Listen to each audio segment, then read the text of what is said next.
கிறிஸ்துவுக்குள் பிரியமானவர்களே, கிறிஸ்துவுக்குள் நண்பர்களே, சகோதரரே, சகோதரிகளே, நம்ம இன்னிலிருந்து ஒவ்வொரு நாளும் வேத வசனத்தை ஆரம்பிக்கிறதுக்கு முன்னாடி ஒரு சிறிய ஜெபம் பண்ணிட்டு ஸ்டார்ட் பண்ணலாம் அப்படிங்கிற ஒன்று ஆண்டவர் என் இருதயத்தில் கொடுத்தாரு.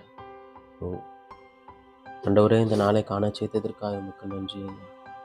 இந்த புதிய நாளிலே புதிய கிருபையினால் எங்களை நிரப்பும் தேவா. உடைய வேத வசனங்களை நாங்கள் வாசிக்கும் போது வாசிக்கிற எனக்கும் கேட்கிறவர்களுக்கும் கர்த்தாவே, இந்த வேதத்தின் மகத்துவங்களையும் ரகசியங்களையும் நீர் அருளி செய்யும் ஆண்டவரே. நீர் சொல்லாம உம்மை பற்றி நாங்கள் தெரிந்து கொள்ள முடியாது. நீர் வெளிப்படுத்தாம உம்முடைய வேதத்தின் ரகசியங்களை புரிந்து கொள்ள எங்களால் முடியாது. எங்களோடு பேசும் நாள் முழுவதும் எங்களோடு எங்களை காத்துக்கொள்ளுங்கள். சட்டை நிழல் எங்களை மூடி மறைத்துக் கொண்டு நீ வழிநடத்தும் பாதுகாத்துக் கொள்ளும். இயேசுவின் நாமத்தில் ஜெபிக்கிறேன் பிதாவே, ஆமென், ஆமென். சங்கீதம் 103 அதிகாரம். தாவீதின் சங்கீதம். என் ஆத்மாவே கர்த்தரை ஸ்தோத்திரி, என் முழு உள்ளமே அவருடைய பரிசுத்த நாமத்தை ஸ்தோத்திரி. என் ஆத்மாவே கர்த்தரை ஸ்தோத்திரி, அவர் செய்த சகல உபகாரங்களை மறவாது. அவரின் அக்கிரமங்கள் எல்லாம் மன்னித்து உன் நோய்கள் எல்லாம் குணமாக்கி உன் பிராணனை அழிவுக்கு விலக்கி உன்னை கிருபையினாலும் இரக்கங்களினாலும் முடிசூட்டி நன்மையினாலும் வாயை திருப்தியாக்குகிறார். கழுகுக்கு சமானமாய் வயது திரும்ப வாழ வயது போல் ஆகிறது. ஒடுக்கப்படுகிற யாவருக்கும் கர்த்தர் நீதியையும் நியாயத்தையும் செய்கிறார். அவர் தமது வழிகளை மோசேக்கும் தமது கிரியைகளை இஸ்ரவேல் புத்திரருக்கும் தெரியப்பண்ணினார். கர்த்தர் உருக்கமும் இரக்கமும் நீடிய சாந்தமும் மிகுந்த கிருபையும் உள்ளவர். அவர் எப்பொழுதும் கடிந்து கொள்ளார், என்றைக்கும் கோபம் கொள்கிறார். அவர் நம்முடைய பாவங்களுக்கு தக்கதாக நமக்கு செய்யாமலும் நம்முடைய அக்கிரமங்களுக்கு தக்கதாக நமக்கு சரி கட்டாமலும் இருக்கிறார். பூமிக்கு வானம் எவ்வளவு உயரமாய் இருக்கிறதோ, அவருக்கு பயப்படுகிறவர்கள் மேல் அவருடைய கிருபையும் அவ்வளவு பெரிதாய் இருக்கிறது. மேற்குக்கும் கிழக்குக்கும் எவ்வளவு தூரமோ அவ்வளவு தூரமாய் அவர் நம்முடைய பாவங்களை நம்மை விட்டு விலக்கினார். தகப்பன் தன் பிள்ளைகளுக்கு இறங்குகிறது போல கர்த்தர் தமக்கு பயந்தவர்களுக்கு இறங்குகிறார். நம்முடைய உருவம் இன்னதென்று அவர் நாம் மண் என்று நினைவு கூறுகிறார். மனுஷனுடைய நாட்கள் புல்லுக்கு ஒப்பாயிருக்கிறது. வெளியின் புஷ்பத்தை போல் பூக்கிறான். காற்று அதன் மேல் வீசின உடனே அது இல்லாமற் போயிற்று. அது இருந்த இடமும் இனி அதை அறியாது. கர்த்தருக்கு பயந்த கிருபையோ அவருக்கு பயந்தவர்கள் மேலும் அவருடைய நீதி அவர்கள் பிள்ளைகளுடைய பிள்ளைகள் மேலும் அநாதியாய் என்றென்றைக்கும் உள்ளது. அவருடைய உடன்படிக்கையை கை கொண்டு அவருடைய கட்டளைகளின்படி செய்ய நினைக்கிறவர்கள் மேலேயே உள்ளது. கர்த்தர் வானங்களில் தமது சிங்காசனத்தை ஸ்தாபித்திருக்கிறார். அவருடைய ராஜரீகம் சர்வத்தையும் ஆளுகிறது. கர்த்தருடைய வார்த்தையை கேட்டு அவருடைய வசனத்தின்படி செய்கிற பலத்த சௌரியவான்கள் ஆகிய அவருடைய தூதர்களே, அவரை துதியுங்கள்.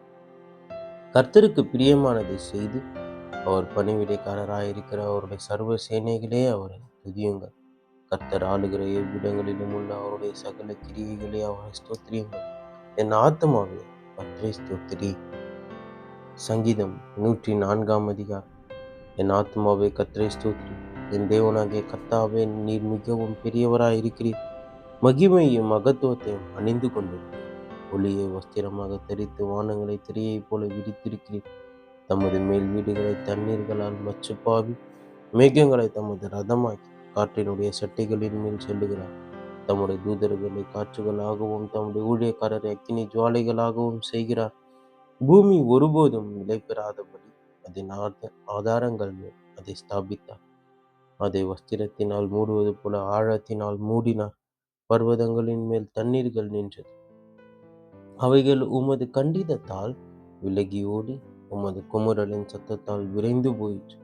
அவைகள் மலைகளில் ஏறி பள்ளத்தாக்குகளில் இறங்கி நீர் அவைகளுக்கு ஏற்படுத்தின இடத்தில் சென்றது. அவைகள் திரும்பவும் வந்து பூமியை மூடிக்கொள்ளாதபடி கடவாதிருக்கும் எல்லையை அவைகளுக்கு ஏற்படுத்தி நீர் அவர் பள்ளத்தாக்குகளில் நீரூற்றுகளை வரவிடுகிறார். அவைகள் மலைகள் நடுவே ஓடுகிறது. அவைகள் வெளியின் ஜீவன்களுக்கெல்லாம் தண்ணீர் கொடுக்கும். அங்கே காட்டு கழுதைகள் தங்கள் தாகத்தை தீர்த்துக்கொள்ளும். அவைகளின் ஓரமாய் ஆகாயத்து பறவைகள் சஞ்சரித்து கிளைகள் மேலிருந்து பாடும். நம்முடைய மேல் வீடுகளில் இருந்து பர்வதங்களுக்கு தண்ணீர் இறைக்கிறார். உமது கிரியைகளின் பலனாலே பூமி திருப்தி ஆகிறது. பூமியிலிருந்து ஆகாரம் உண்டாகும்படி அவர் மிருகங்களுக்கு புல்லையும் மனுஷருக்கு உபயோகமான பயிர் வகைகளையும் முளைப்பிக்கிறார்.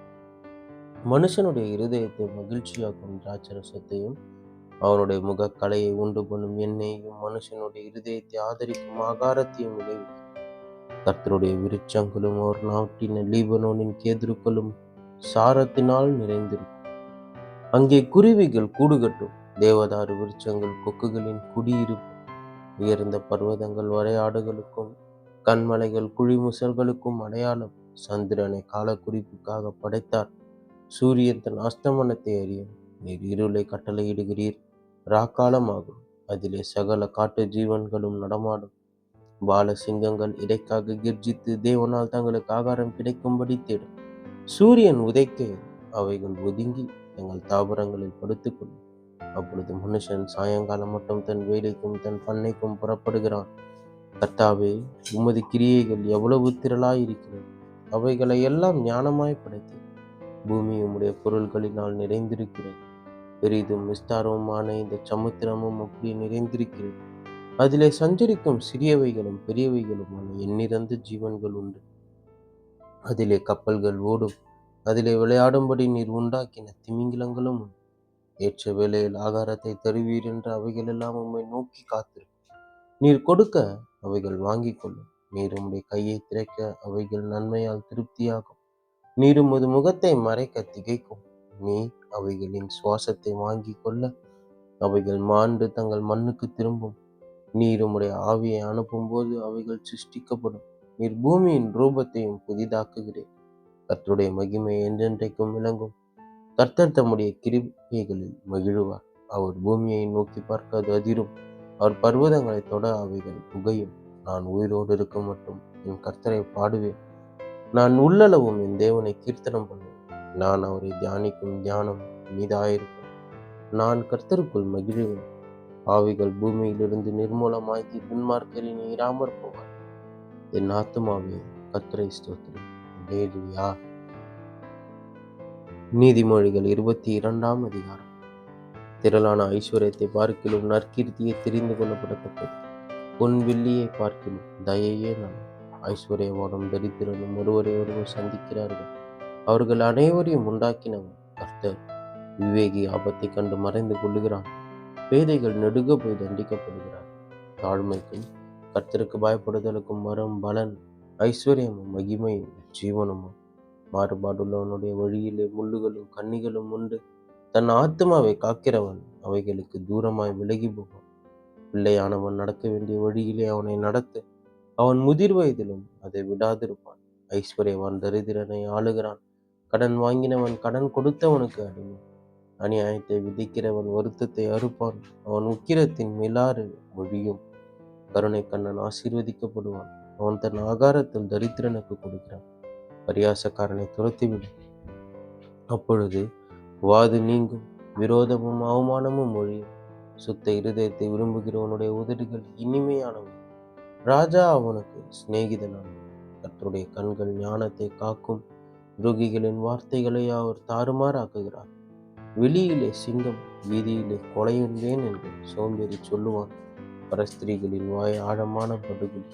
கர்த்தருடைய கோபத்திற்கு ஏதுவானவன் அதிலே விழுவான். பிள்ளையின் நெஞ்சில் மதியினம் ஒட்டியிருக்கும். அதை தண்டனையின் பிரம்பு அவனை விட்டு அகற்றும். தனக்கு அதிகம் உண்டாக தரித்திரனை ஒடுக்குகிறவன் தனக்கு குறைச்சல் உண்டாகவே ஐஸ்வர்யவானுக்கு கொடுப்பான். உன் செவியை சாய்த்து ஞானிகளுடைய வார்த்தைகளை கேட்டு என் போதகத்தை உன் இருதயத்தில் வை. அவைகளை உன் உள்ளத்தில் காத்து அவைகளை உன் முதடுகளில் நிலைத்திருக்க பண்ணும்போது அது இன்பமாயிருக்கும். உன் நம்பிக்கை கர்த்தர் மேல் இருக்கும்படி இன்றைய தினம் அவைகளை உனக்கு தெரியப்படுத்துகிறேன். சத்திய வார்த்தைகளின் யதார்த்தத்தை நான் உனக்கு தெரிவிக்கும்படிக்கும் நீ உன்னை அனுப்பினவர்களுக்கு சத்திய வார்த்தைகளை மறுமொழியாக சொல்லும்படி ஆலோசனையையும் ஞானத்தையும் பற்றி நான் உனக்கு முக்கியமானவைகளை எழுதவில்லையா? ஏழையாயிருக்கிறார் என்று ஏழையை கொள்ளையிடாதே. சிறுமியானவனை நியாயஸ்தலத்தில் உபத்திரவப்படுத்தாது. கர்த்தர் அவர்களுக்காக வழக்காடி அவர்களை கொள்ளையிடுகிறவர்களுடைய பிராணனை கொள்ளையிடுவார். கோபக்காரனுக்கு தோழனாகாது. உக்கிரமுள்ள மனுஷனோடு நடவாது. அப்படி செய்தால் நீ அவனுடைய வழிகளை கற்றுக்கொண்டு உன் ஆத்மாவுக்கு கண்ணியே வருவிப்பாய். கையடித்து உடன்பட்டு கடனுக்காக பிணைப்படுகிறவர்களில் ஒருவனாகாது. செலுத்த உனக்கு ஒன்றுமில்லாதிருந்தால் நீ படுத்திருக்கும் படுக்கையும் அவன் எடுத்துக்கொள்ள வேண்டியதாகும். உன் பிதாக்கள் நாட்டின பூர்வ எல்லைக்குறியை மாற்றாது தன் வேலையில் ஜாக்கிரதையாய் இருக்கிறவனை நீ கண்டால் அவன் நீசருக்கு முன்பாக நில்லாமல் ராஜாக்களுக்கு முன்பாக நிற்பான் என்பதே. ஆமேன். ஆமேன்.